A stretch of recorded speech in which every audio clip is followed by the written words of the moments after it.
आपके साथ मैं हूं अनुजा। पंजाब में 2022 में विधानसभा चुनाव होने हैं, जिसके लिए सभी पार्टियां चुनाव की तैयारियों में जुट गई है। इस बीच बता दें कि आम आदमी के पार्टी के एक नेता ने कांग्रेस का दामन थामा है। जी हां, अब चुनाव से पहले दल बदल की प्रक्रिया शुरू हो गई है और अब आम आदमी पार्टी के एक दिग्गज नेता ने कांग्रेस पार्टी का दामन थामा है, जिसके बाद से अब आम आदमी पार्टी का समीकरण बिगड़ता हुआ नजर आ रहा है। हालांकि ये भी बता दें कि कांग्रेस पार्टी के कई नेता भी किसी अन्य दल में शामिल जरूर हुए हैं। हालांकि इधर ये भी बता दूं कि पंजाब कांग्रेस की तरफ से अभी तक उम्मीदवारों की लिस्ट जारी नहीं की गई है।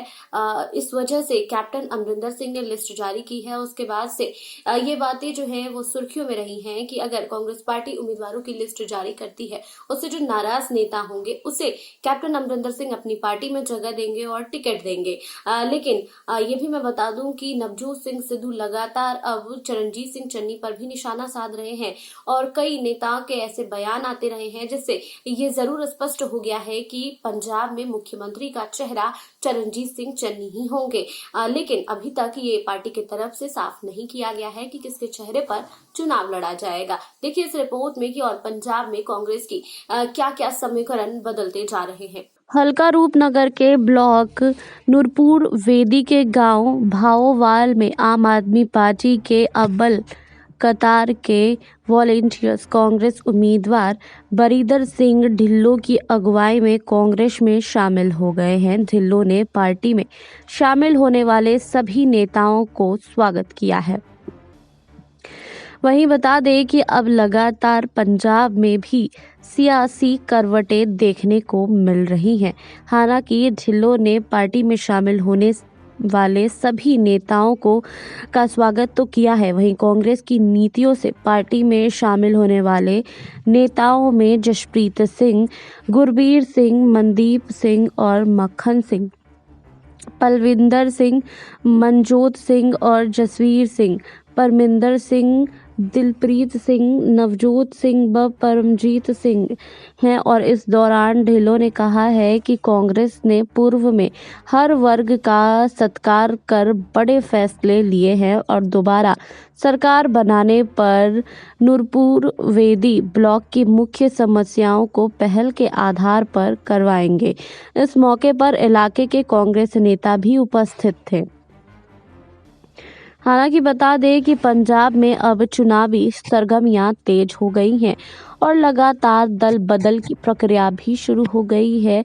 पंजाब में चुनाव होने हैं और 10 मार्च को मतगणना भी होंगे, जिसके बाद जो सस्पेंस बरकरार है वो उससे पर्दा उठ जाएगा। हालांकि अभी भी पंजाब में चरणजीत सिंह चन्नी और नवजोत सिंह सिद्धू को लेकर खींचतान की स्थिति बनी हुई है। इस बीच बता दें कि कैप्टन अमरिंदर सिंह पर भी अब सबकी निगाहें टिकी हुई हैं। जी हां, पंजाब में विधानसभा चुनाव के लिए कैप्टन अमरिंदर सिंह ने भी अपनी पार्टी के 22 उम्मीदवारों की लिस्ट जारी की है। बीजेपी और शिरोमणि अकाली दल के साथ गठबंधन में उन्होंने 37 सीटें मिलने का दावा किया है और 22 सीटों पर उम्मीदवारों की सूची जारी कर उन्होंने कहा है कि अन्य 5 सीटों पर चर्चा जारी है। फाइनल होते ही वहां भी उम्मीदवार घोषित किए जाएंगे। पंजाब के पूर्व सीएम पटियाला से चुनाव लड़ेंगे। जी हां, इसकी अनाउंसमेंट पहले ही हो गई थी। पार्टी के उम्मीदवारों की घोषणा करते हुए अमरिंदर ने कहा कि तारीख में पीएलसी, भारतीय जनता पार्टी और शिरोमणि अकाली दल के साथ गठबंधन के तहत 117 विधानसभा क्षेत्रों में से 37 पर चुनाव लड़ने जा रही है। हालांकि उन्होंने कहा है कि पीएलसी के लिए संभवतः 5 और विधानसभा क्षेत्रों पर चर्चा जारी है। पीएलसी की कुल 37 सीटों में से अधिकतम 26 उम्मीदवार मालवा क्षेत्र से हैं, वहीं 7 माझा क्षेत्र से और 4 दोआबा क्षेत्र से हैं। पीएलसी की पहली सूची में 9 जाट सिख और 4 अनुसूचित जाति समुदाय से, 3 अन्य पिछड़ा वर्ग से, 3 हिंदू ब्राह्मण, 2 हिंदू अग्रवाल समुदाय और मुस्लिम समुदाय की 1 महिला है। अमरिंदर सिंह ने सनोर विधानसभा क्षेत्र से अपने करीबी सहयोगी और सलाहकार भरत इंदर सिंह चहल के बेटे विक्रमजीत इंदर सिंह चहल को मैदान में उतारा है। शिरोमणि अकाली दल के पूर्व विधायक फरजाना आलम मुस्लिम बहुल मलेर कोटला निर्वाचन क्षेत्र से चुनाव लड़ेंगे। वहीं दिवंगत डीजीपी इजहार आलम खान की पत्नी भी हैं।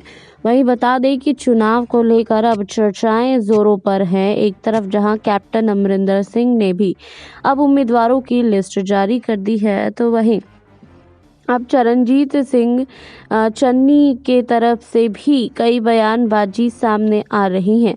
हालांकि बता दें कि कांग्रेस में भी अब सारी चीज़ें ठीक होती आ रही हैं। कुछ समय पहले ही पंजाब में प्रवर्तन निदेशालय ने सीएम चन्नी के रिश्तेदारों के ठिकानों पर अवैध खेत खनन के मामले में छापेमारी की थी और कांग्रेस पार्टी में सीएम को लेकर फिर चरणजीत सिंह चन्नी के बचाव में उतरी और ईडी की छापेमारी को राजनीति से प्रेरित बताया। कांग्रेस का आरोप था कि ईडी के जरिए विधानसभा चुनाव को प्रभावित किया जा रहा है। कांग्रेस ने निर्वाचन आयोग से आग्रह किया कि वह इस तरह की छापेमारी में शामिल ईडी अधिकारियों के खिलाफ कार्रवाई करे।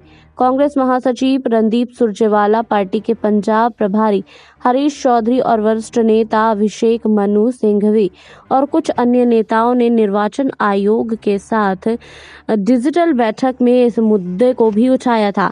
वहीं कांग्रेस की ओर से कहा गया है कि चन्नी को बदनाम करने की यह कार्रवाई की गई है।